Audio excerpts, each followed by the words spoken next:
Oke, assalamualaikum warahmatullahi wabarakatuh. Masih bersama saya Riki Ujo. Dan saya Fajar, Selamat datang kembali di Bicara Kopi. episode kesekian. Episode 150-an deh gitu ya. Belum ya? Belum sih, belum 130-an. Soalnya- Kalau di Spotify. Oh, kalau di Spotify. Terus Kalau di YouTube kan kan. iya, bener sih. Oh, kemarin ke tempat Isal ditanya, masih rekaman katanya. Susah loh. Susah waktu. Emang ternyata dia emang nonton gitu. Tahu aja. Ternyata tahu dia. Oh ya, berarti lu berapa lama lu kemarin di Bandung? 2 minggu 2 ada? minggu pas. 2 minggu pas. Hitungan jamnya pun pas, Pak. Oh iya. Sesuai jam berangkat sama jam pulang. Iya, betul. Gue nyampe Bandung dan gue pulang dari Bandung jam segitu lagi. Nah, jadi lu ngapain di Bandung? Kan lu yang paling baru ke Bandung. Ya kan lu yang paling lama. Karena gue begini, bikin jue, ya, gue bikin kedai sih di Bandung. Wah, memasukkan unsur-unsur baru di Bandung. Karena gue liat postingannya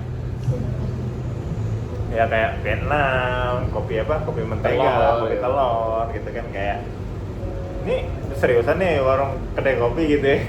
Warkop. Warkop ya. Warkop yang idealis, cuma kalau gue bilang sih ya cuan aja lah. Tapi gue kemarin ngobrol kan, karena gue dijemput sama Pak Adel yang ngobrol. Emang harganya segituan ya Pak? Iya, emang segitu. Bukan murah, tapi murahan bukan sih. Iya, karena jadi gue kan cuma satu tempat ya kan, karena gue cuma 2 hari 1 malam. Oke. Bukan mampir sih, lu. Gimana ya? Lu bukannya sore sih, malam ya. Lu kok sore? Dari pagi. Dari pagi. Jadi gue cuman ke satu tempat tuh, ke Yumaju di Yang Buah Batu. Oke. Nah, di Buah Batu dekat lampu merah itu. Nah, jadi ya cuma ke satu tempat itu. Dan memang begitu gue lihat price listnya ya agak bisa dibilang murah, tapi kalau mau dibilang mahal juga harganya ya segitu-segitu, makanya di Palembang pun ada harga segitu. Yumaju. Iya, Yumaju. dengan harga Palembang juga ada coffee shop dengan harga segitu, maksud gue tuh ada. Ya maksud gue Per itu berapa sih? Udah lama gue nggak lagi maju.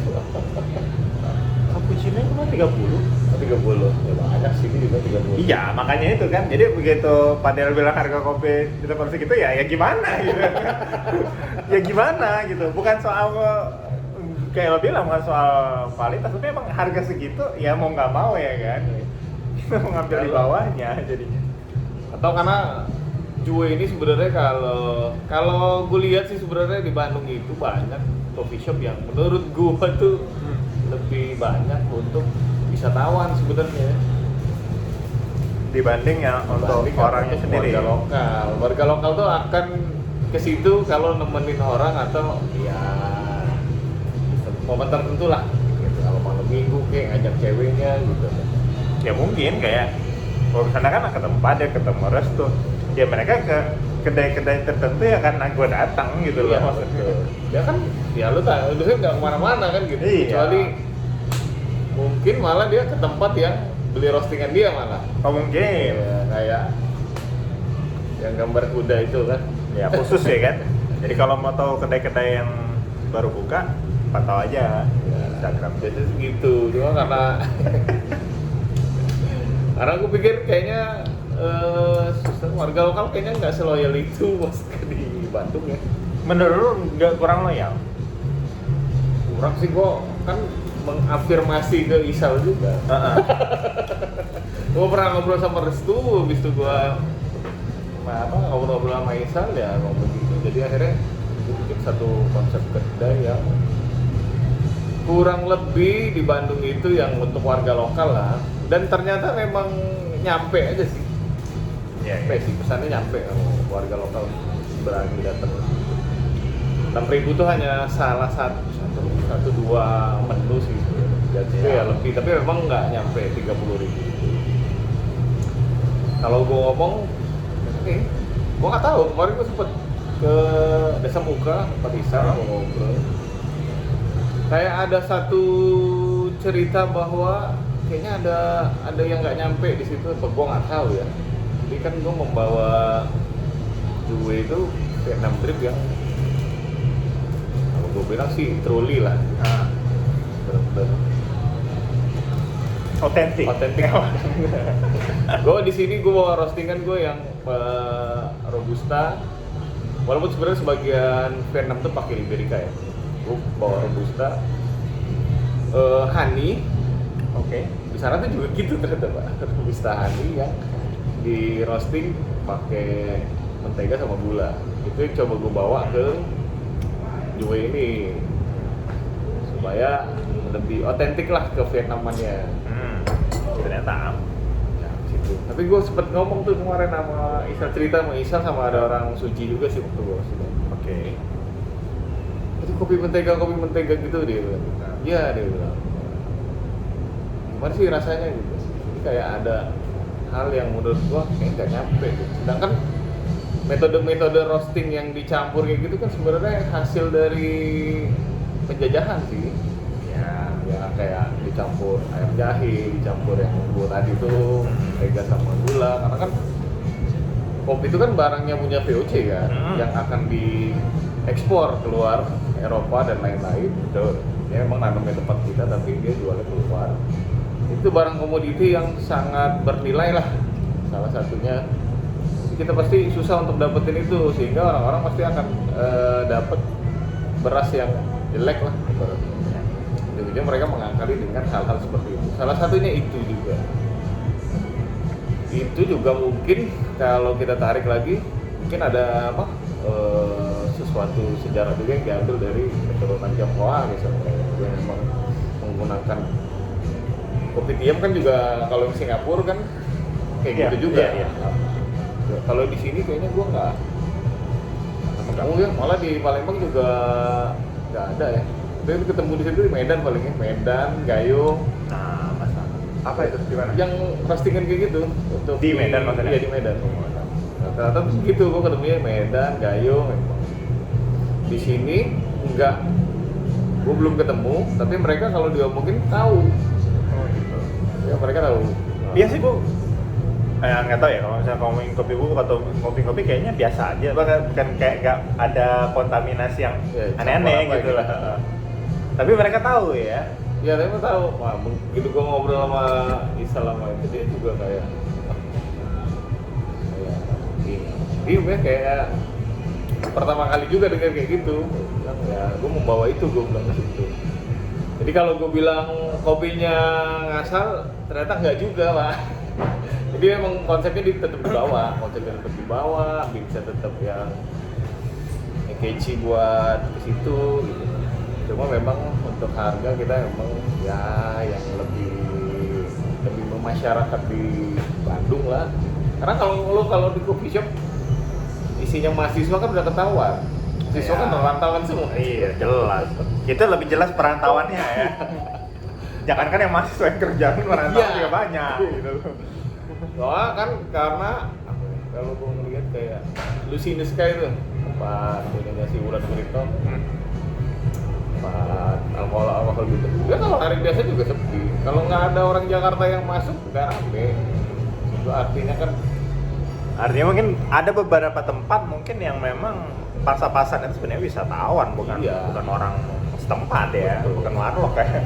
Memang kalau buat kayak misalnya beberapa kali alkoholan yang santai itu harganya sih memang lebih murah daripada di Jakarta, tapi tetap sasaran mereka sebenarnya orang luar gitu. Nah yang satu hal yang gue tanya tapi nggak tahu ya, gue tanya mana soal bahan baku gimana? Non selain kopinya maksudnya tuh harganya. Baku tuh Gue berasumsi kan lebih murah karena dia sama-sama di Jawa dan cuma Bandung gitu loh. Cuma 3 jam. Asumsi gue lebih murah. Tadinya gue juga mikir gitu. Ternyata Kan gue datang H-1 sebelum buka. Itu belum belanja bahan tuh, makanya gue datang. Akhirnya kita belanja tuh, belanja. Gue kaget gue. Ternyata Bandung harganya lebih mahal dari Palembang. Apa karena eceran? Bukan karena lu beli. Enggak ya, kayaknya bukan karena eceran. Gue tuh dapet kayak kalau di Palembang tuh kita kan ketemu Acun nih. Acunnya grosiran yang Iya. Horeca gitu. Di sana juga gue ketemu satu tempat yang model kayak gitu, barangnya banyak lengkap. Ternyata harganya masih tinggi juga gitu. Itu yang gue kaget juga sih. Wah, harganya bisa setinggi ini gue pikir karena itu di Bandung harusnya harganya lebih murah lah, paling nggak 1.000 lah. Iya. Ternyata dia lebih mahal 1.000 daripada Palembang. 1.000, 1.500, ternyata susah. Gue juga akhirnya kan nanya juga sama Isal, ini wah gue kaget nih, bahan kok mahal banget di sini. Kata dia sih ya mungkin karena Bandung tuh kota kejepit, Pak. Iya, kalau lo mau ini ya mending di Jakarta aja deh. Gue tuh inget obrolan kalau gue waktu masih di Jambi tuh. Wah beli baju nih, bilang ke apa ada Jamtos ya kalau salah. Main ke Jamtos, nanti aja beli di Palembang dia bilang gitu. Waktu Palembang Jambi itu belum semacet ini kan ya. Nah, kurang lebih tuh orang Bandung tuh kayak gitu.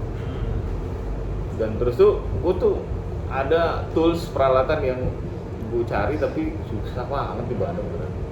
Tapi apa mungkin gue nggak begitu ngulik ya, cuma kan pada 5 tahun di situ ya, harusnya dia tahu lah semua daerah di situ. Gue di situ susah banget nih nyari saucer itu susah banget tuh. Emang ada Kedaung di situ, cuma gue nggak sempet ke situ ya. Karena waktunya mepet juga, akhirnya gue dapet, itu pun gue akhirnya jadi beli piring kecil. Gue nggak dapet saucer ya, ada itulah. Jadi dia barang pun ada, tapi variannya tuh dikit. Kalau mau nyari mungkin terlalu ngumpet kali. Kalau Palembang kan kayaknya nggak segitu. Iya, palingnya kalau gue nanya lu tahu jawabannya dan memang ada. Betul. Kalau situ, enggak kayaknya. Padahal itu pun kita nanya sama warga lokal banyak juga tuh. Kalau belanja ini di mana? Kayak sama-sama coffee shop atau warung kayak gitu. Kita beli di sini. Gitu. Dan kita ke situ, kita mahal. Itu barangnya juga nggak banyak. Memang dia banyak barang, tapi variasinya itu dikit. Iya. Jadi kalau misalnya lu gelas ya itu doang. Selalu dipikir-pikir juga ya. Dulu waktu pas IKEA belum ada di Bandung itu, gelas bening coffee shop di Bandung itu IKEA semua tuh. Mereka lebih prefer untuk beli ke Jakarta gitu. Pada akhirnya kan gitu. Iya. Terus kedua, akhirnya kan kita jadinya beli online tuh, online. Ya sama aja kayak di Palembang, Pak. Palembang tuh kan kalau misalnya kita nyari gula saset itu, ada tuh di Palembang kan harga lebih mahal daripada di Jakarta nih. Atau misalnya beli apalah gitu. Bandung tuh gitu juga. Ternyata harganya lebih mahal daripada Jakarta. Akhirnya adalah beli Jakarta aja. Dan lucunya Jakarta Bandung tuh tetap 3 hari, Pak. Nah gitu. Barangnya nyampenya bukan 3 jam ya. Ini ngapain nih gue? Berarti Palembang tuh termasuk cepet, Pak. Jatuhnya termasuk cepet. 3 hari itu kita benar-benar datang gitu. Oh di sana kayaknya kalau ngeliatin tracknya sih kayaknya jadi lambat ya, atau dilambat-lambatin atau overload. Nah, bisa tahu, jadi gitu kan. nggak tahu juga.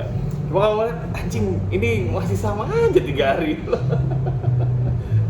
Jadi banyak tuh akhirnya begitu pas jalan kita ini coba-coba beli online itu lumayan ya, lama juga nggak secepat perkiraan kita. Memang gue juga kemarin sempet sebelum juga ini buka, gue sempet survei Bandung tuh cari barang-barang laundry plastik apa segala macam. Karena gue tuh pernah kelihatan di Otista itu dan Astana Anyar apa gue lupa. Banyak barang-barang laundry. Gue akhirnya datang ke situ. Gue beli plastik buat laundry itu lebih mahal atau sama aja kayak kita beli online di Jakarta. Jadi nggak lebih murah lah atau lebih mahal kalau nggak salah. Gue lupa. Intinya memang di Bandung itu kayaknya untuk bahan baku peralatan tidak jauh lebih baik dari Palembang. Memang kalau lu mau nyari barang tetap Jakarta kayak jawabannya sih. Gue bisa bilang lu nyari di Jakarta aja. Mungkin ya tahu ya. Ya mungkin karena itu aja kita ngelihat karena lu cari barang yang barang massal.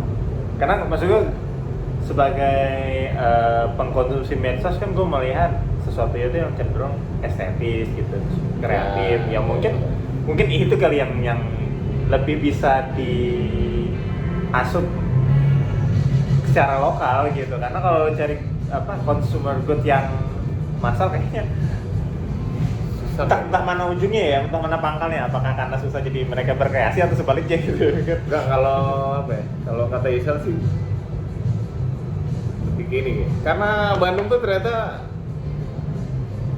kota produksi Pak, walaupun tidak memproduksi banyak ya, nggak produksi ya macam-macam. Dia tuh kota produksi, terutama fashion. Wah, kata Isal kalau lu beli baju Supreme, lu duduk sama sebelah orang Bandung terus dia pegang gitu, wah gue juga bisa bikin.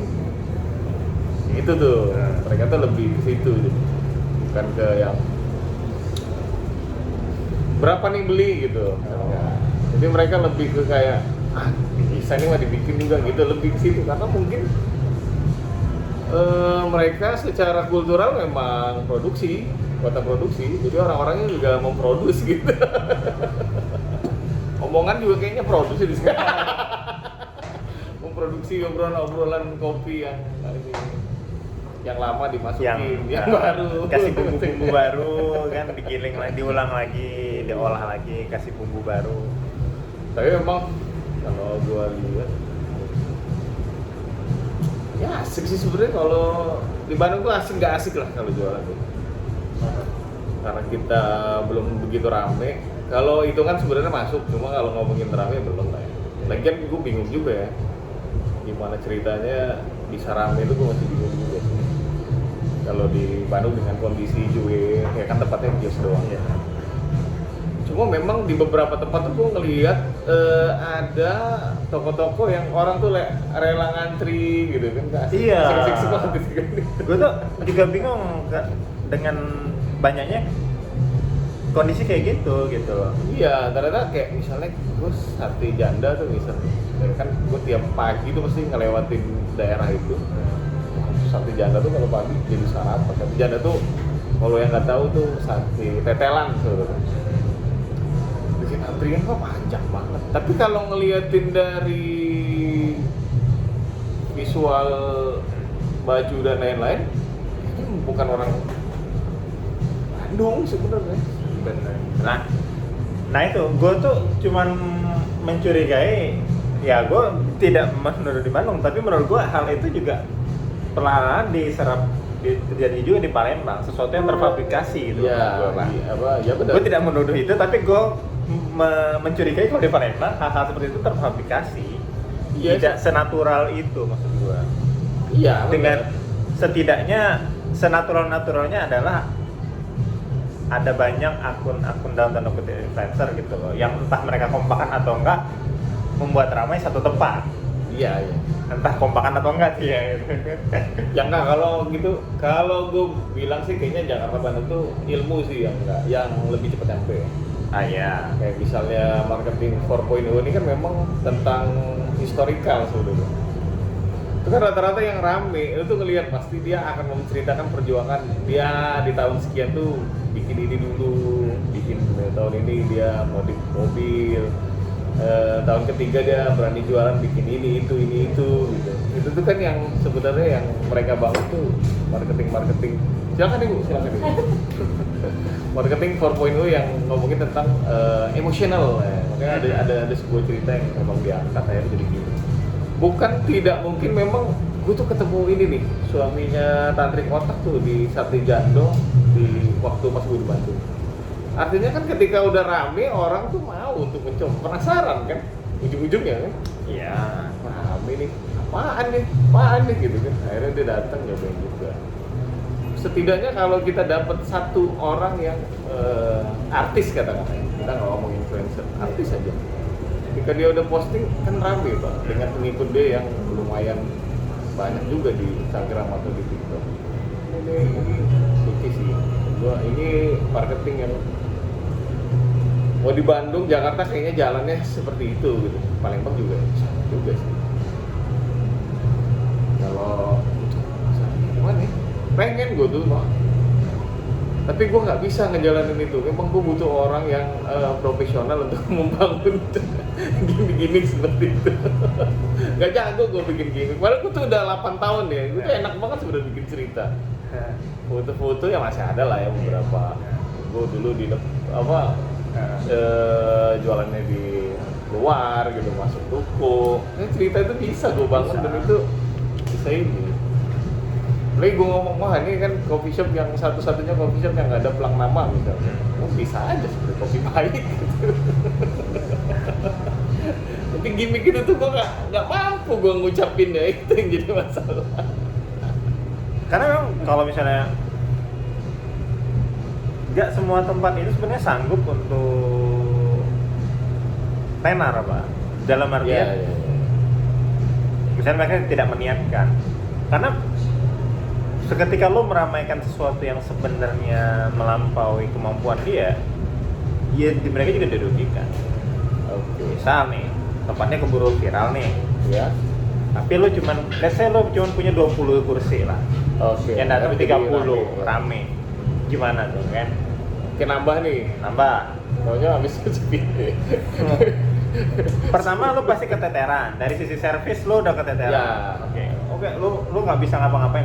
Akhirnya oke lah lo tambah kursi. Akhirnya lambat produksi lo. Ya. Yo, kalau misalnya produksi lo dulu awalnya cepet, melambat, enak tuh. Kalau dari awal udah lambat, gimana kan? Lo nambah space, udah nambah cost. Karena biar lo cepat, lo mungkin nambah orang, nambah cost lagi, segala macam. Lo nambah, ya kalau orangnya sudah bisa pakai. Kalau mesti di training dulu, segala macam. Belum selesai di training sudah harus terjun lagi. Oh, terjun. Ya gimana kualitas produk lu mau dijamin gitu, maksud gua. Oh ya, secara itu jadi iya kan, jadi banyak ruginya, bener sih. Jadi maksud gua terkadang memang ya kayak pernah gue singgung, mungkin sebenarnya cukup itu lah, situ aja tuh sebenarnya. Gaji cukup, operasional cukup. Gak, karena gak tahu ya. Sebenarnya banyak juga misalnya ya sekarang ini kan trennya agak-agak random ya. Orang tuh juga makin balik ke ya buka di rumah, buka dan segala macam gitu. Jadi ketika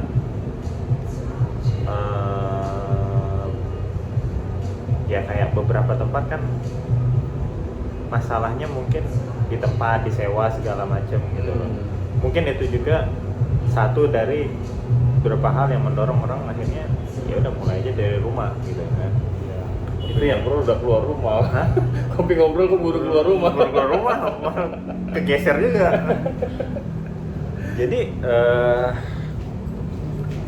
makanya kalau menurut gue, tapi jadi bingung sebenarnya mau jualannya tuh menjual apa gitu. Oh, di rumah gitu.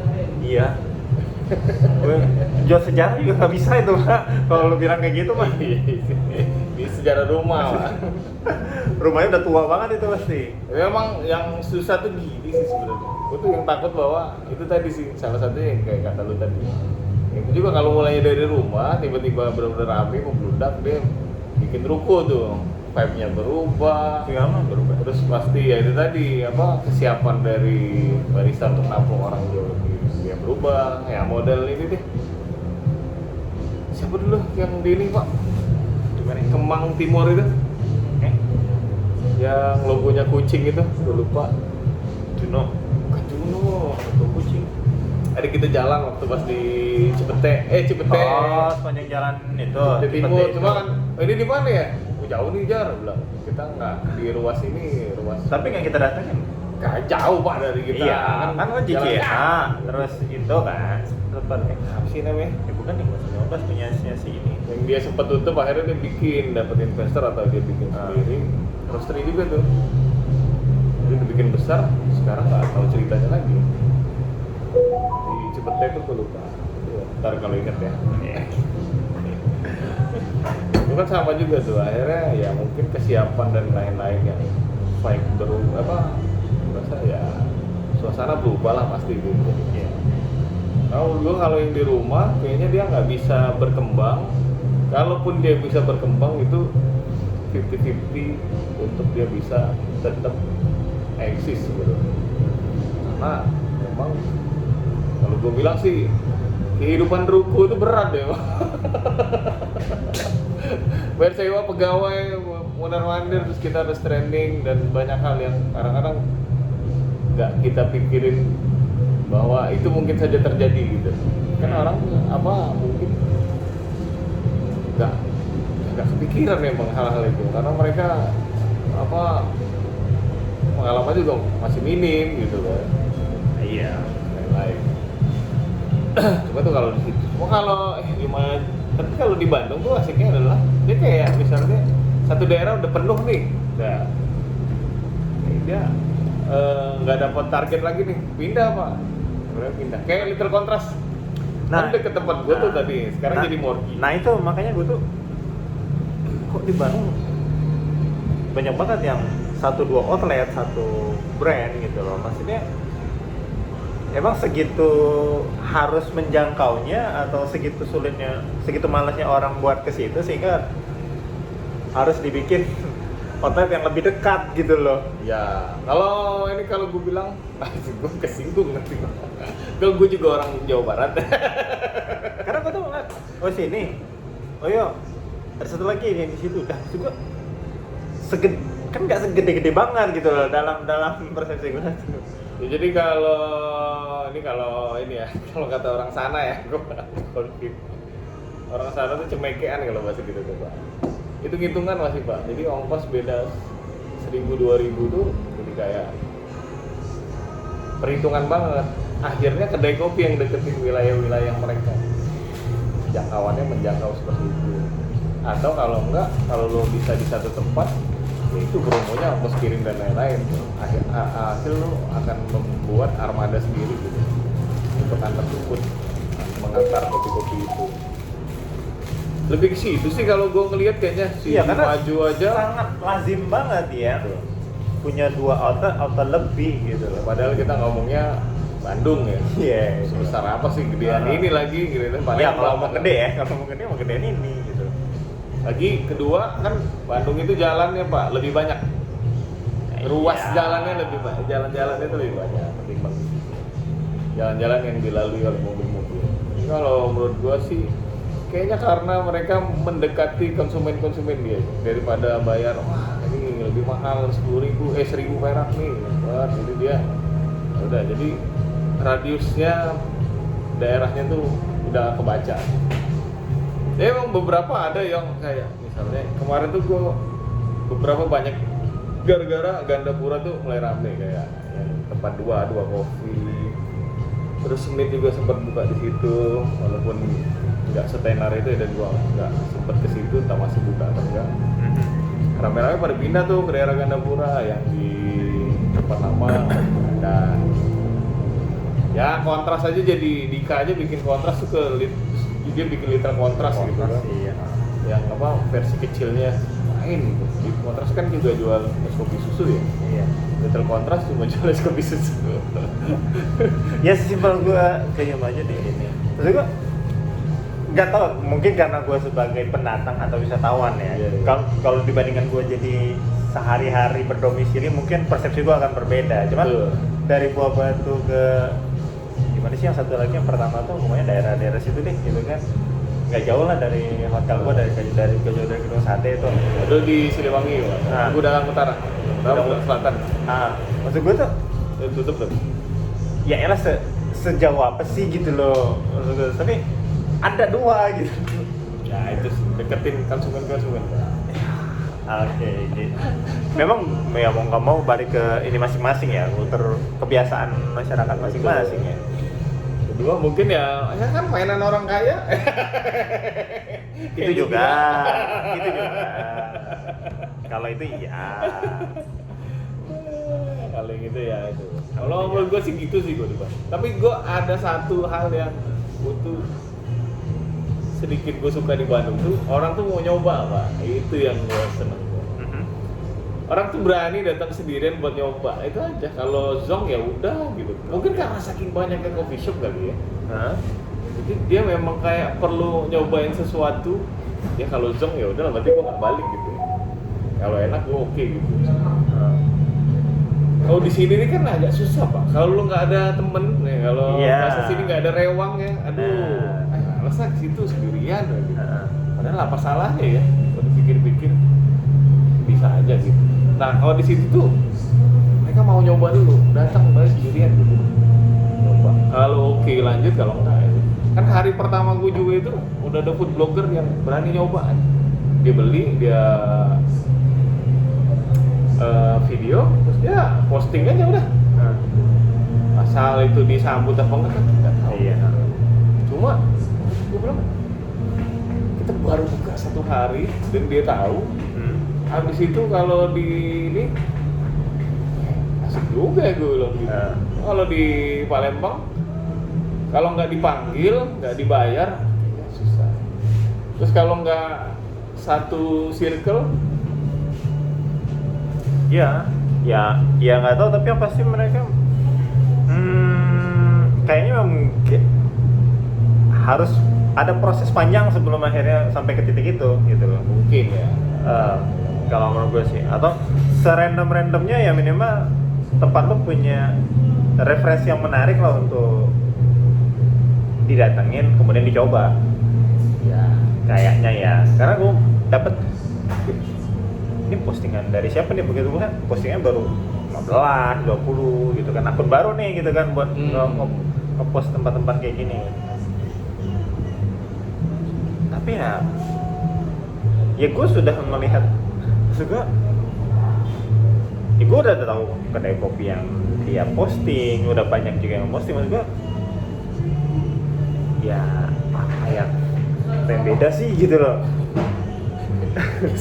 sama gitu. Dan karena sekarang mungkin masanya visual, videografi, cinema, jadi yang ditonjolkan ya itu semua gitu loh. Ya apa ceritanya, apa nggak ada gitu loh. Buat gue jadi ya kalau gue melihat lu setelah gue melihat 5 akun sebelumnya, berarti lu orang kelima gitu loh. Dengan konten yang sama dan sejenis gitu loh. Jadi yang ada gue cuma mikir ya, gue jadi merasa cukup dengan tempat yang lu diceritain gitu loh. Mungkin buat sebagian orang makin tertarik, menurut gue makin biasa aja. Iya, gue aja Karena udah kenyang gue ngeliatnya gitu loh. Gue jadi dari tahun berapa udah berhenti. Kalau udah di Bandung berhenti, gue mau kemana ngapain udah males. Jakarta juga sama sih, malah iya sama. Temen gue ini sampai udah kita makan aja lah gitu. Lu mau makan di mana gitu. Ya udah deh, apa yang belum pernah gitu. Udah tapi kalau bisa karena wajah ya suasana ini sama-sama semua. Sama. Ya karena kan gue dapet waktu pelanggan gue yang gue beberapa kali kirim ke Jakarta itu kan juga es kopi susu tuh kan ya itu pertanyaannya memang, dan bukan cuma gue yang mempertanyakan, ternyata gue cerita sama siapa, Dedi atau sama lu gitu, itu orang ngapain sih minta kirimin es kopi susu dari Palembang ke Jakarta? Jakarta kurang apa gitu? Iya. Memang kurang apa ya itu juga jadi pertanyaan gue, sampai akhirnya gue tanya ya yang ngerasa kayak gini nih apa udah susah nyari, udah nggak ketemu lagi nih di Jakarta gitu. Kopi yang strong ini semua tuh rata rasanya sama, ya cuma lo tinggal harganya, promonya gitu doang. Jadi gue butuh insight untuk sesekali untuk masuk nih kopi kayak gini gue minum gitu. Karena gue kalau di Jakarta udah gak nemu deh gitu. Ya gue percaya karena mobilitas dia yang cukup tinggi untuk nyari liputan yang makanan dan minuman ya. Wah, ini serius gue gitu. Gue kan sampai beberapa kali nawarin, udah deh katanya tuh, lu buka aja di Jakarta. Ya ini masa lu udah bisa nih buat ngelawan di Jakarta. Gue bilang Ini kan bukan masalah rasa dari Jakarta, gue bilang marketing bos. Iya memang. Ya percuma lu mau gini karena kita tuh di Indo kayaknya nggak ngomongin masalah rasa. Iya. Untuk lu bisa bikin rame, mesti ngomongin cuannya, marketingnya kayak Benar. mana, terus TikToknya harus gimana, videonya gimana. Dan yang gue lihat itu, ya gue lah ya sebagai konsumen, gue ngeliat yang di kantor gue itu bisa, maksud gue yang entah cup atau botol itu bisa berganti-ganti pak. Kalau gue tanya kenapa ya gampang, karena lagi promonya aja. Iya. Si ini lagi promo, ya udah belinya yang itu gitu loh. Sesimpel itu gitu loh, bukan referensi lain-lain. Apalagi kalau kita ngomongin, berarti kan kalau kita pesen botolan atau cup kan kita nggak ngomongin tempat, kita pure ngomongin produk kan, yang bisa dinilai. Kalau produknya kita abaikan dianggap sama apa dong? Ya harga, promo berarti. Betul. Jatuhnya. Kalau kalau produk lo sama yang diperangin ya itu Ini harga. harga kan. Harga ya pasti promo. Karena ketika itu barang di meja itu berubah-berubah, berarti kan tahu kita bukan masalah rasa, bukan Ya. referensi rasa kan. Betul. Hari ini merek A, minggu besok B gitu. Ya berarti lo bukan loyal ke si Anu, bukan. Karena siapa yang memberikan promo akhirnya berarti customer tuh pada akhirnya nggak ada yang loyal ya terhadap merek-merek yang Ya gue itu bukan yang lo beli. Ya itu kan yang akhirnya menjadi pertanyaan, rame apakah sama dengan loyal? Ketika bicaranya loyal, apa yang bikin loyal? Oke, kalau misalnya tempat mungkin bisa bikin orang loyal mungkin. Iya, karena gue tuh pernah juga ada yang ngomong sama gue ngobrol, berapa katanya? Kopi susu 75 loh. Wah, orang di Starbucks katanya. Dia 90.000. Kan gue agak gimana ya? Ya, Dia kan salah lawan bicara maksud Ya. gue tuh. Dia kan ngomongin, mungkin dia kan orang yang ngomongin persepsinya tentang harganya doang. benar. Ya, bisa lah gue kayak gitu. Ya itu kan sesimpel misalnya kita ngomongin, kita anggap Starbucks brand yang mahal, tapi kan kita tahu promo cukup banyak. Iya, ya kan. Dan kenapa promo di saat promo selalu rame? Berarti kita membuktikan promo dikitnya. Artinya lo Sponsornya oke, banyak.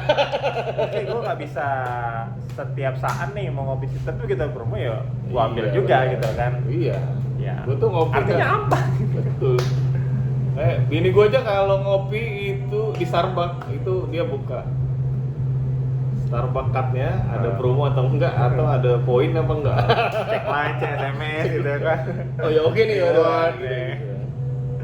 Iya, jadi kayak gitu. Maksudnya, pertama satu hal bahwa brand yang mahal itu tidak selalu mahal ya. Ya. Karena ada hari tertentu dia kasih promo, itu maksud gua tuh. Mahal itu kan nggak ada ya barang kemahalan. Sebenarnya nggak ada. Masalah mampu beli apa nggak aja sih. Betul. Nah, jadi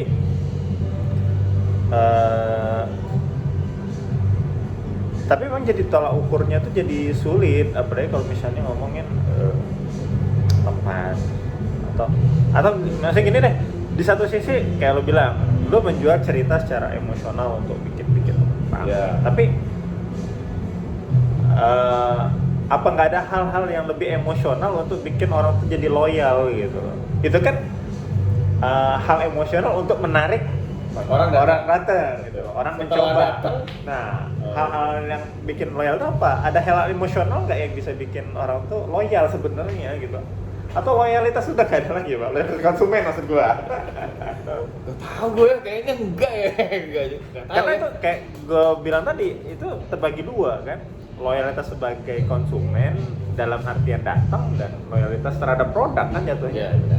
Kalau gue Tapi gue tuh termasuk orang yang hampir tidak pernah pesen itu ya, dalam kemasan ya. Termasuk hampir tidak pernah ya. take away gitu. Enggak, bukan. Yang pesan benar-benar kalau take away kan berarti gue sengaja Iya. datang tapi butuh produknya gitu kan. Nah ini benar-benar gue pengen ngopi tapi gue masih di kantor nih gitu kan, tak pakai Gojek, tak pakai. Oh, lu nggak pernah itu? Kayaknya nggak pernah deh. Nggak Kecuali pernah. makan ya. Kalau makan ya oke lah, kalau makan. Kalau kan karena memang makan ragamnya banyak opsi kan, betul. Gue mau makan ini. Kalau kan ngopi kan, ya ngopi gitu loh.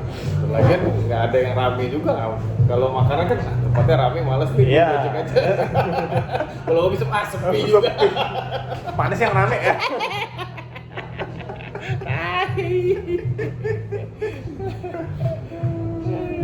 Tapi mungkin iya juga sih kalau gitu. Tapi kalau ngomongin loyalitas pelanggan susah juga. Kalau kita ngomongin loyal, tahu ya, konsumen gue ini kan tumbuh ya. Gue ini kan 8 tahun ya. Dari bujangan, beberapa saat ini orang udah pada nikah nih. Pelanggan gue tuh udah banyak yang nikah sekarang. Nggak bisa. Kalau ngomong loyal, dia masih kesini lah beberapa kali dalam 1 bulan atau 1 minggu. Cuma kan tetap sesekali doang kesini. Iya. Bingung juga kalau dia ngomong loyal atau enggak. Susah juga dia keluar kalau udah punya istri. Iya. Tapi begitu dia keluar, mungkin menyempatkan ke sini. Betul. Apakah itu termasuk loyal lah? Itu termasuk loyal apa enggak kan? Loyal itu dia dari frekuensi atau dari Iya, kalau pemikiran pertama nih? Maksudnya Gua sebagai business owner kan, kalau bisa lu datengin tiap hari dong. gitu. Lu bantu gua juga dong gitu. Kalau nggak tiap hari lu nggak loyal. Tapi menurut gue sebagai konsumen, sekali gue keluar gue ke tempat lu. Karena gue loyal berarti gitu. Gue jarang-jarang lo bisa keluar ibaratnya. Sekali gue keluar ke tempat lu. Ya, gua tuh kayak kan gua generasi gua tuh kayak mutus waktu Covid kan. Beberapa customer gua tuh yang skripsi udah pada kerja gitu kan, kerjanya nggak di Palembang gitu kan, hilang lah lo kan. Jadi ya memang kalau mereka lagi kumpul di Palembang ya emang dia nyempetin ke kopi baik gitu ya. Walaupun apa dalam waktu seminggu dia mungkin 2-3 kali pasti ada di baik, selebihnya kan yang sama keluarga atau jakom makan kayak apa segala macem. Wah, tahu ya itu disebut royal apa enggak? Karena gue sedih juga kalau mereka nggak tiap hari kesini. Nah, ngomongin soal yang konsumen tubuh, jadi kan waktu ngobrol kan sama Restu. Maksudnya, ya sama, dia kan, dia juga Lu nih bertanya ngobrolin bisnis sama Restu gitu? Enggak bisnis. Dia kan mengawali dengan bertanya dan mempertanyakan sama, apakah gue masih seitu itu? Terus gue bilang, ya gimana ya? Apa? Sih? Ya itu satu. Gue bilang itu satu. Yang kedua, salah satu alasannya karena ya apa yang gue cari gitu, maksudnya kondisi yang ada tuh yang sering kita bahas tuh ya seperti itu, yang ngapain lagi gitu loh, mencari-cari sesuatu yang lo ketemu itu aja gitu loh. Vibe yang dulu itu nggak ada lagi. Cuma dia bilang ya sebenarnya masih ada kedai-kedai dengan vibe yang kita rasain itu, cuma isinya ya kita juga ibaratnya tuh.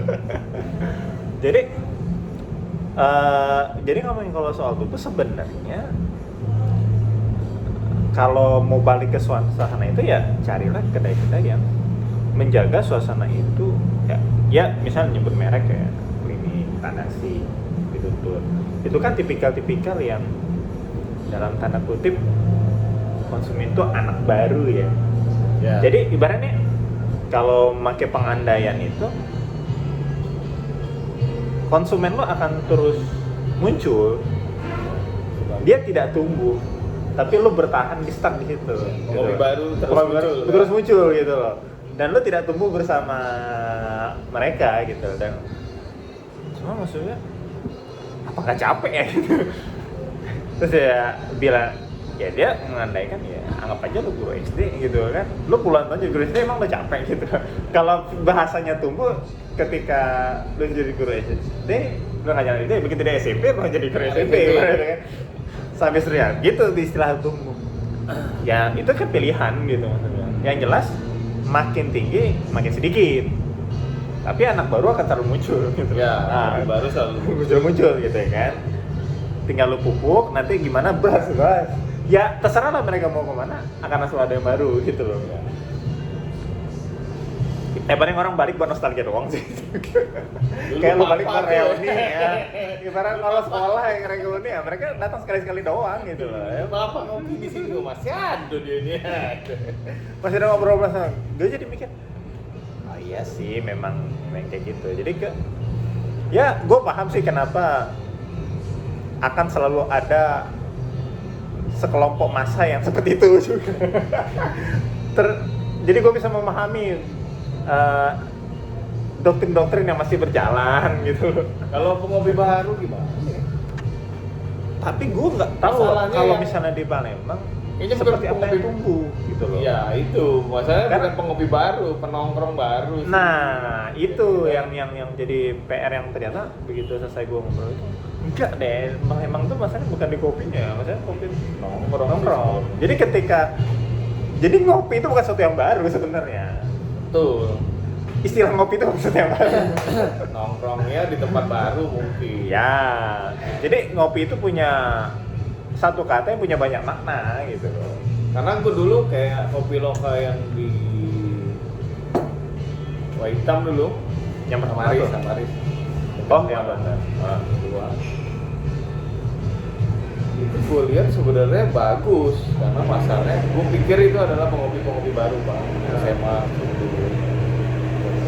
Oh, kayak gitu. Kayak setelah lihat, ya memang baru tapi kayaknya bukan pengopi ya, penongkrong baru terus yang menurut gua. Emang itu customer yang menurut gua tuh yang akan terus tumbuh. Tapi gua nggak tahu apa yang dibikin dia sampai akhirnya dia juga harus melepaskan outlet yang itu. Iya. Nah, itu juga yang gue kalau nyambung di awal itu. Tadashi juga tutup kan. Ya. Kan akhirnya walaupun dia tumbuh pengopi baru, Iya. Pada akhirnya. pada akhirnya kalau nggak tahu kalau kopi tutur itu. Itu kayaknya masih kuat ya. Itu kan tiga setengah itu kan. Iya. Harus menjaga kekuatan Oh, itu. money itu. Ya maksud gua kalau yang ke situ enggak. Nah, makanya kalau Ternyata misalnya kan teori itu salah juga kan. Tutup juga mereka. Iya. Mungkin udah bosen kali, Pak. Mau buka sekolahan baru. Nggak menarik yang ini gitu ya kan, mungkin baru. Oh, money. Tai. Apa sih susahnya? Ya, tinggal bikin lagi, duit tinggal minta aja dikembangkan. Tinggal guyur aja. Tapi itu kayaknya kalau itu bukan nih kayak Palembang kayaknya dijawab juga sih sama konsumen Palembang. Penongkrong baru di tempat yang baru. Ya benar ya kalau dipikir-pikir mungkin kayaknya karena visual ya. Kalau dulu kayaknya kita bisa ngepost dari satu gelas cafe latte atau satu gelas minuman cerita di bawah gitu kan. Iya. Sekarang kan kita nggak. Orang udah males baca caption sebenarnya ya. Sayangnya ya. Jadi kan kita nggak bisa cerita banyak tuh di situ. Makanya yang terjadi adalah sekarang postingan adalah dalam bentuk video yang ada teks. Iya, teks untuk membantu menjelaskan video aja. Video atau ada suaranya, ada teksnya juga. Iya. Makin males orang. Makin butuh suapin. Bener. Jadi kalau misalnya itu kayaknya memang visual itu memang luar biasa ya. Cuma maksud gua mau sampai kapan nih? Nah, apakah kompetisi mendorong orang nongkrong juga, Pak?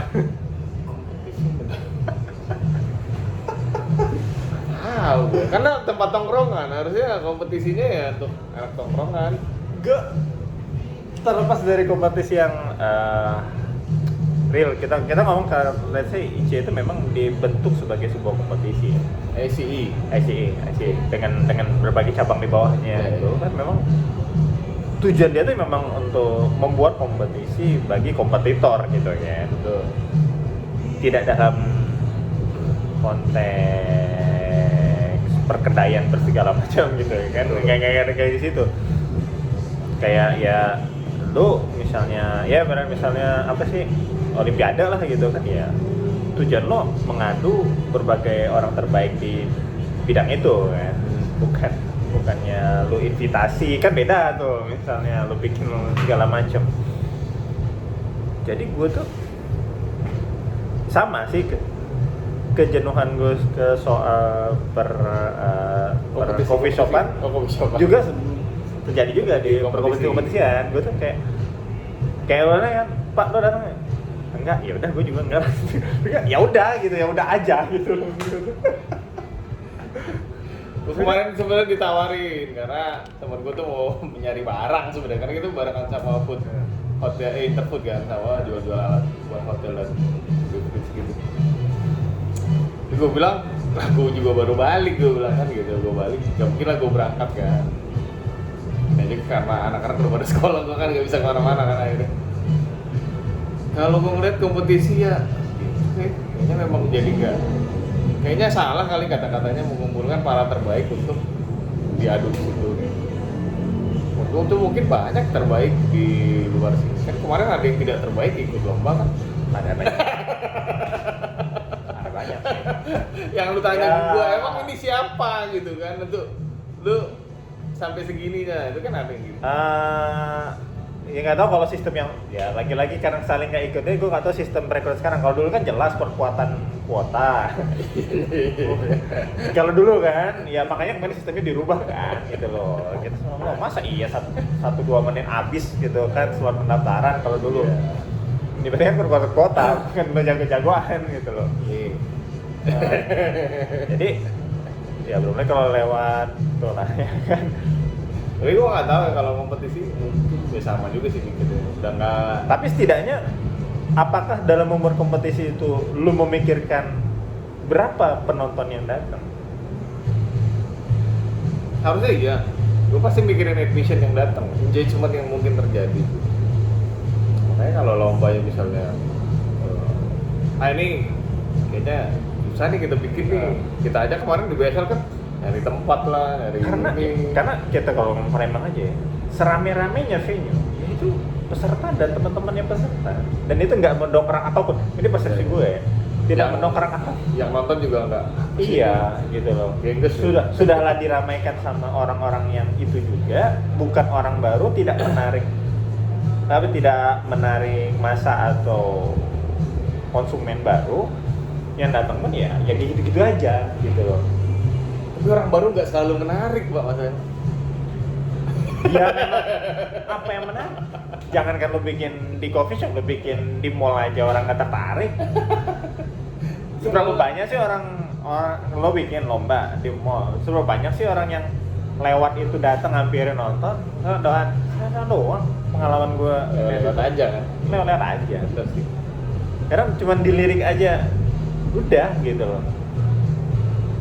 Tahu gue ya, kayaknya karena ribet kali ya. Kayaknya ngopi di 2023 ini harus sesimpel mungkin, Pak. Terutama ini ya, pasca Covid yang lu kerja udah mulai, kemarin tuh 3 tahun nyantai banget gitu. Tiba-tiba lu harus kerja dengan cukup padat. Jadi ya, aduh. Apa kalau di TikTok tuh hidup lagi gini-gininya nemu beginian ya gitu. Jadi cuma Hidup lagi capek-capeknya ya, capek-capek. bikin kopi lagi mau ngopi kok lama banget gitu kan, diajak ngobrol lagi ya kan. Gue mau pengen duduk nyantai ngopi gitu kan, ini diajakin ngobrol lagi gitu, Pak. Hidup lagi capek-capeknya malah nemu beginian nah gitu. Kayaknya sih ke situ. paham Makanya yang paling kayaknya simpel-simpel aja sih kayaknya. Menurut gua orang tuh ternyata nggak seribet itu aja. Kitanya aja yang mikirnya ribet. Karena kalau kita ngomongin kayak misalnya yang benar-benar mau ngopi ya, kita memang effortnya nggak sampai segitu. Gua ngerasain Jue itu kayaknya belum nih, karena kita nggak punya tim untuk bikin marketing, bikin video apa segala macem. Udah tadi kalau di Instagram Jue tuh, gua tuh kayaknya tiap hari ada di Bandung, Pak. Buka terus buka. Videonya itu tuh diputar gitu. Terus sampai bilang, ini kenapa gue buka terus ini? Orang gue ada di sini gue.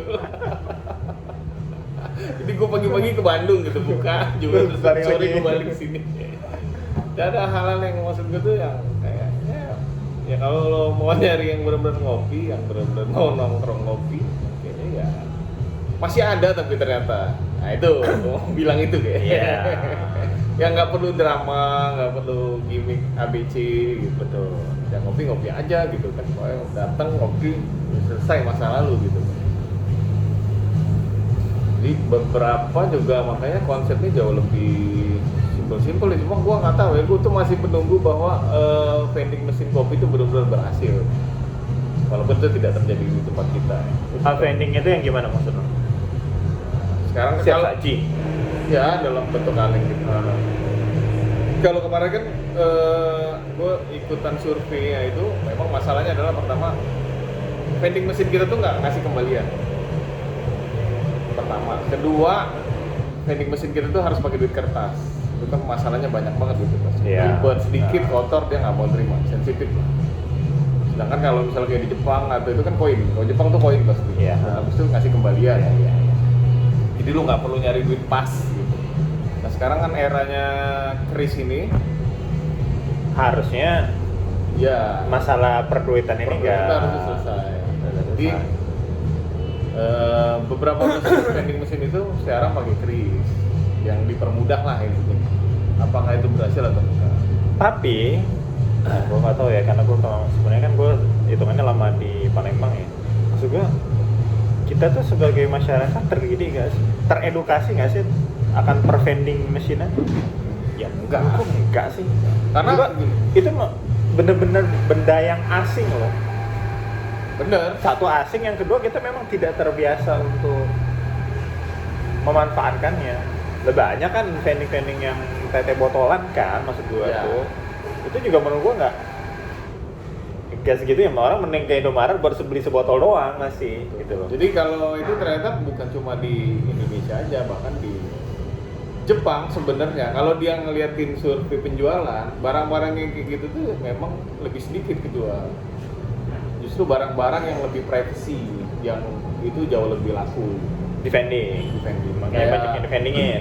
Iya, kayak kondom, terus tuh pembalut. Karena ada satu waktu ketika seorang suami harus membelikan pembalut, Oh, iya. dia nggak mungkin ada di situ.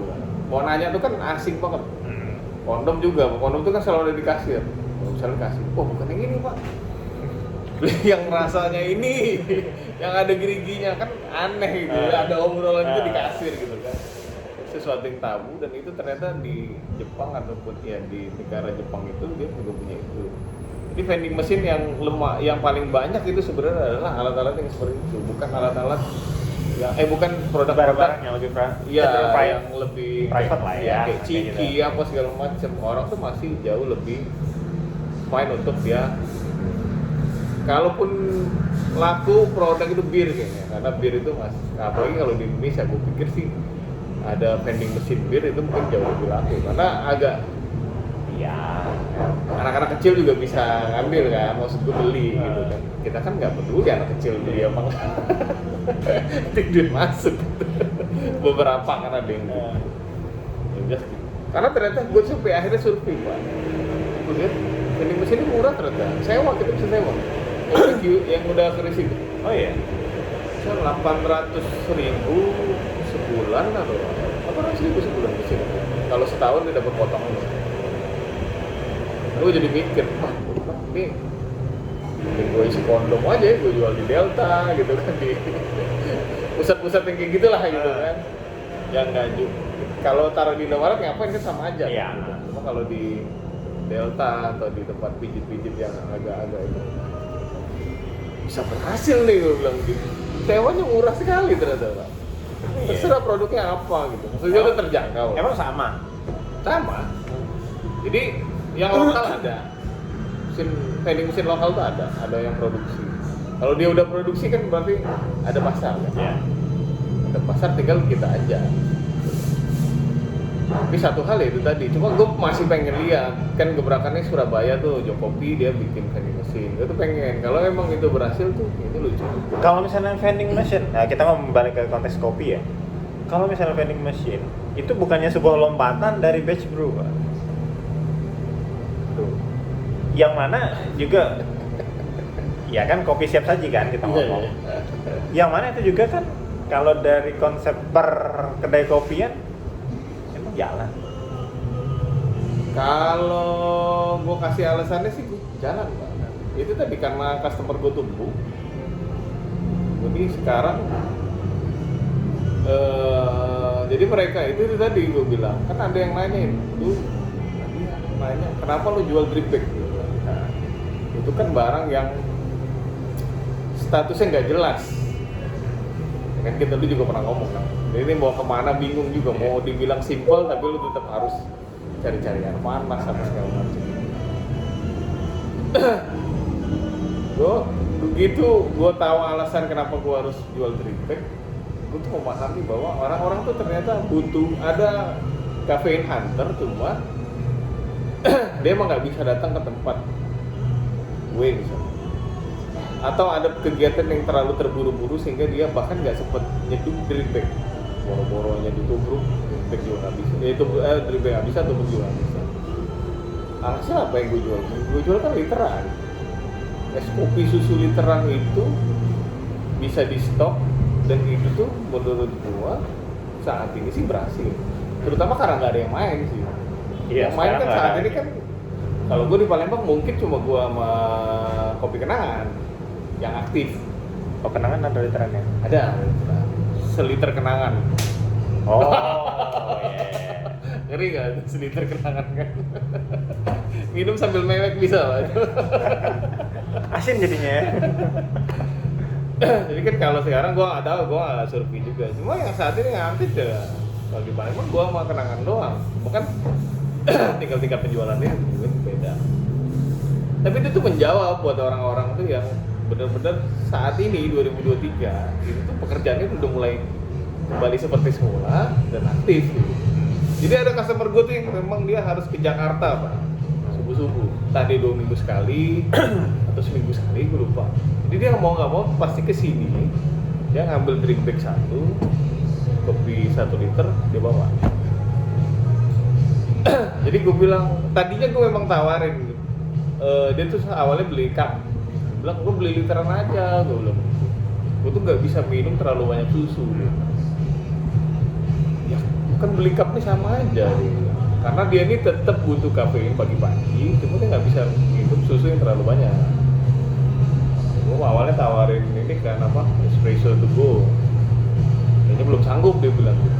Cuma kalau drip bag ini masalahnya adalah tentang waktunya. Iya, tetap Dia harus nggak ada bisa. nunggu. Udah selesai diseduh, nunggu dingin. Yang ini gue bawa pas gue di Jakarta. Kopi susu dibawa sebelum pergi. Udah gue bilang stok aja literan. Akhirnya dia beli literan nih mulai. Walaupun dia minumnya sedikit demi sedikit. Ternyata dia merasakan impact yang benar maksudnya. Awalnya pakai cup, kan karena dia beli liter dia bisa masukin tumbler tuh Pak. Iya. Sedikit tutup, dia bisa jalan ke bandara, di pesawat tetap bisa kopi. Sampai di situ dia bisa minum kopi hitam. Ternyata itu menjawab, dan harusnya sih vending machine itu bisa menjawab orang-orang yang seperti itu. Karena gue bilang tadi, yang kena gimmick dari marketing 4.0 dengan cerita, terus datang, itu ada. Tapi bukan berarti orang yang benar-benar pengen kopi, itu hilang. Ternyata mereka juga ada. Sama kayak lu ngebahas tentang komunitas oatmeal itu sebenarnya ada, tapi skupnya kecil. Nah yang ngopi beneran ini ada, cuma mungkin skupnya kita nggak tahu nih persentasenya berapa.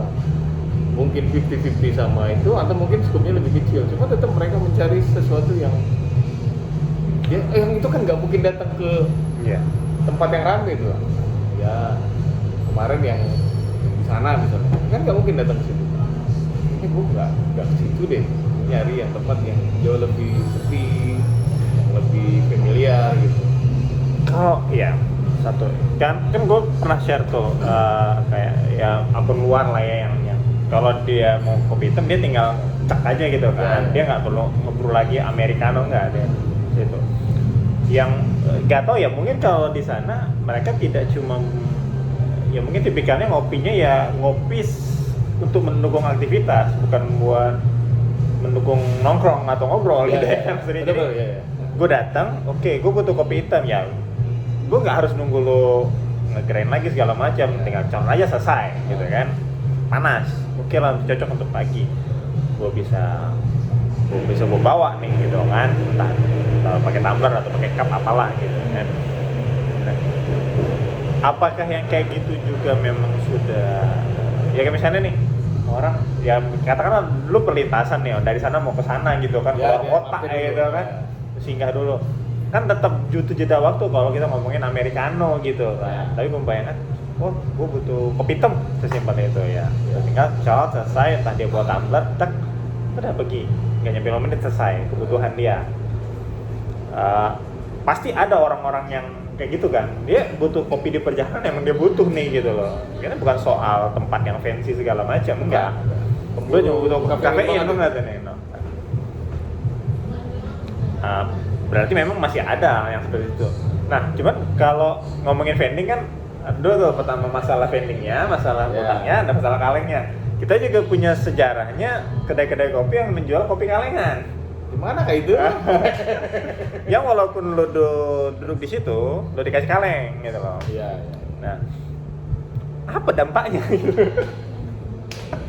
Maksudnya, artinya Itu kan apa penyalahgunaan produk lah. Iya, maksud gue tuh penempat, oke gimmicknya udah dibikin, terus ya gitu kayak Ya mungkin karena itu tadi customer itu karena memang belum tumbuh, akhirnya memang bukan pemburu kafein gitu. atau hanya Barang sekedar yang melihat barang yang sepertinya lucu kalau dibikin dalam kemasan ini gitu, bukan karena dengan ini maksudnya iya kepikiran dengan dikalengin lo bisa bawa, tapi bukan itu tujuan lo sebenarnya. Lo tidak membuat produk yang menjawab kebutuhan orang yang berangkat, enggak. Itu cuman opsi bahwa dengan dikalengin lo bisa on the go tanpa repot bawa tumbler, tanpa spill dengan cup itu gitu. Benar. Jadi ternyata kalau gue ngeliatin Pak, beberapa teman-teman kita yang jual gitu juga, ini sebenarnya harusnya gue nggak cerita. Coba kalau gue ngeliat pesan itu tuh memang tidak disampaikan bahwa hal itu tuh kebutuhannya buat ke situ. Menurut gue banyak orang-orang yang bikin botol juga, salah satunya ada sih di sini. Dia memang aktif tuh bikin yang 250 all varian lah, masuk green tea juga dia punya. Dia itu beriklan Pak dengan vibe yang hype-nya orang lagi sekarang, misalnya lagi sepedahan, dia jadi isinya tuh kalau nggak salah dia datang ke coffee shop itu beli botolan, dikasih kantong, dia dibawanya, dia sambil sepedahan sama temen-temennya, stop di satu tempat, dibagi-bagi minum gitu. Nah itu pun itu yang akhirnya termindset oleh orang-orang bahwa kopi botolan itu tuh untuk ke situ. Kalau iklannya diubah, gue pikir itu akan maknanya jauh berbeda. Karena gue pikir gini, gue kan tadinya sempat vakum juga untuk jual literan kan. Gue kan deras literan dulu waktu pas covid sebetulnya. Begitu pas kesini, gue tuh memang belum punya alasan gue tuh buat apa jual literan. Untuk sekarang, literan ya. Orang kan udah bisa datang ke kedai. Iya. Ternyata memang akhirnya tuh gue ada satu pelanggan yang akhirnya tuh tiap hari dia bawa botol sendiri Pak. Botol gue tuh dipakainya lagi. Berulang-ulang untuk gitu. Gue kan gak tega, udah gue akhirnya beli botol. Cuma buat dia doang. Tapi akhirnya gue bilang, tuh ngapain sih? Bilang, ini nih enak ya. Karena gue pasti pagi-pagi harus nganter anaknya tuh kan sekolahnya pagi. Dan dia harus pergi ke daerah Tanjung Siapi-Api situ. Pak, gue mau beli apa juga sedih. Kalau nggak digasing itu lu ke Indomaret, habis itu nggak ada apa-apa lagi ya. Dan gue tuh nggak bisa minum kopi yang hitam kayak gitu kan. Jadi gue tuh gue dapet tuh jawabannya Bang. Itulah alasan kenapa gue harus kembali lagi menjual literan. Karena target gue literan itu memang bukan buat orang yang sekedar lu naik sepeda stop di sini terus lu bagi-bagi sama temen sambil ngopi gitu. Ya lu sepeda. Kalau lu mampir sini ngopi di sini, lu mampir ada di Merdeka ya lu mampir ke rumah lur kayak gitu. Banyak. Apa sih masalah lu untuk ke situ? Iya. Lu mau berpikir bahwa itu orang tuh loyal itu enggak. Cuma kalau misalnya iklannya dibuat nih misalnya. Kalau ada yang bikin berarti dia nyontek bicara kopi ya. Misalnya lu bangun tidur pagi-pagi lu harus merasa telat, lu buka kulkas di dalam rumah Pak. Iya. Lu ambil kaleng atau botol itu terus lu minum. Gue rasa pesan itu lebih nyampe buat iya juga ya, gue tuh butuh kafein tapi ini yang gue butuhin, berarti gue harus cetok ini nih gitu. Oh jadi berarti bukan gue misalnya beli di situ, gue dapet botolan, terus gue dikasih gelas. Bukan minum di situ, bukan kayak gitu ya. Enggak kayak gitu ya pesannya. Nggak kayak gitu pesannya. Karena gue masih bingung di situ. Kenapa lo botolin? Kenapa lo nggak kasih gelas yang gede atau pitcher aja gitu maksud gue tuh. Kaleng-kaleng itu tuh kan karena mungkin kalau gue bilang pesannya nggak nyampe, akhirnya kan dia udah bikin kaleng, kalau didiemin basi dong, rugi dong. Rugi kaleng, rugi barang. Banyak lah yang rugi. Pada akhirnya kalau orang mau beli ya udah kasih aja kaleng itu gitu. Akhirnya kan orang ini pesannya jadi nggak nyampe nih. Memang harusnya kaleng itu bentuknya sama kayak lu beli cup di sealer. Itu kan pengganti gelas. Alasannya itu gini. Ini yang mungkin nggak tahu sebagian ya yang melakukan hal itu misalnya. Kaleng itu kan dianggap bahwa lebih gampang untuk dijual ketimbang plastik. Oke. Terus itu lebih gampang untuk di recycle. Recycle dia gampang untuk dijadiin apa tuh jauh lebih gampang daripada plastik itu lebih gampang. Terus tuh kalaupun nganggur dia nggak ganggu apa-apa. Itu alasan kenapa orang bikin kaleng. Tujuannya adalah kan plastik menggantikan kertas. Ya. Nah, si kaleng ini menggantikan plastik. Otomatis kalau lu memang take away, lu untuk to go, ya lu harus itu sebagai pengganti, bukan produk tambahan karena dia bentuknya imut. Jadi kalau ada orang mesen, lu baru masukin kaleng dan lu baru press, lu kasih ke dia kalau bentuknya take away. Kalau orang datang ke situ, ya lu tetap kasih gelas. Itu kan akhirnya jadi meleset Bang, maksud gue tuh. Karena FOMO tadi kan, orang bikin itu di Jakarta, oh gue juga mau nih, gue juga pertama nih, gue di Palembang pertama bikin yang kaleng nih, lucu kan, gue juga go green gitu kan. Aneh itu. Ya kan lu nggak ngasih sedotan tapi lu ngasih ke plastik kan? Apa bedanya? Nah itu. Gue pikir itu karena salah sih. Emang kita harus, makanya gue bilang tadi, lu tuh bisa sebenarnya bikin coffee shop dimanapun dengan lu mencontek tempat ABC. Tapi ketika lu bawa itu ke tempat lu, itu kan vibe-nya akan berbeda. Lu bikin coffee shop yang dengan apa namanya itu outdoor misalnya di tempat kita yang tropis gini, siapa yang mau duduk? Karena dia ngelihat di Bandung ini begini rame. Di Bandung 28 derajat paling kenceng panasnya gitu loh. Di siang hari gitu. Dan itu pun jarang kalau nggak musim panas. Kalau itu biasa cuma 26 gitu, 24 gitu. Atau 24 itu dingin kalau di sini gitu loh. Itu sesuatu yang beda gitu. Lo nggak bisa mengaplikasikan di situ gitu. Dan dengan tanpa dia sadari tujuan dia bikin apa segala macam itu dan fungsi dari benda yang dia punya, akhirnya kan dia jadi susah. Kaleng kan akhirnya sekarang ini susah lo dari jual kaleng kayaknya. Paling di event-event tertentu dikeluar karena stoknya masih banyak. Mau nggak mau harus banyak. Ada event bos buat ini apa ngebuang kaleng-kaleng kita. Iya udah bikin. Harusnya sih gitu.